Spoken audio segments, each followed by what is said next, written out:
C'est le résultat d'un travail méticuleux de plusieurs jours.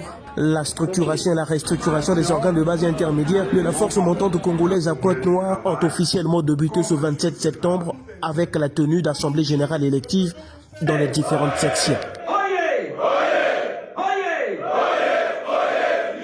Une délégation nationale chapeautée par Borel Okanda, somme de la FMC et appuyée par la Fédération PCT Pointe-Noire. Ce dernier les a conduits successivement à lancer les assemblées générales électives des sections dans les arrondissements de Mvumvu, Mungupuku, Luandili et Tieti. Nous sommes en train de mettre en place les sections de la force montante congolaise, ce qui n'existait pas avant, parce qu'on dit la force d'une organisation politique, c'est son nombre.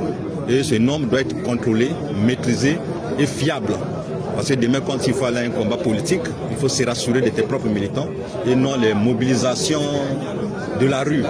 Aujourd'hui, nous pouvons vous assurer que la force montante congolaise s'apprête à réellement s'implanter sur les coins et recoins du pays.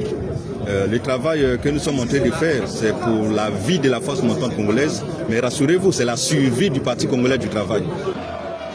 Dans chaque arrondissement, c'est avec ferveur que les militants accueillent cette opération ô combien importante pour la FMC, principale base arrière du Parti congolais du travail.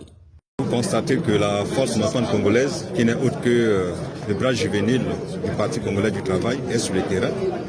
Lorsqu'on s'est dit que le Parti congolais du travail est une machine, effectivement, parce que le Parti congolais du travail est une machine d'organisation. Nous sommes en train de nous organiser. Et l'organisation ne se vit pas au sommet où nous dirigeons le secrétariat permanent là-bas. L'organisation vit à la base. Et depuis le 25 août, vous imaginez, nous avions élaboré un travail scientifique, un travail appréciable.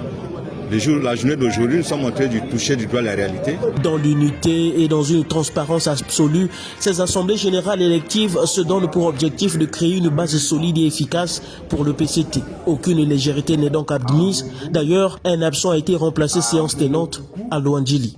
Des sections qui tous promettent de mobiliser la jeunesse de Pointe-Noire derrière les idéaux du Parti congolais du travail. De motiver encore les jeunes, de ne pas toujours être dans l'ombre. Parce que le président de la République a déclaré cette année, c'était pour la jeunesse.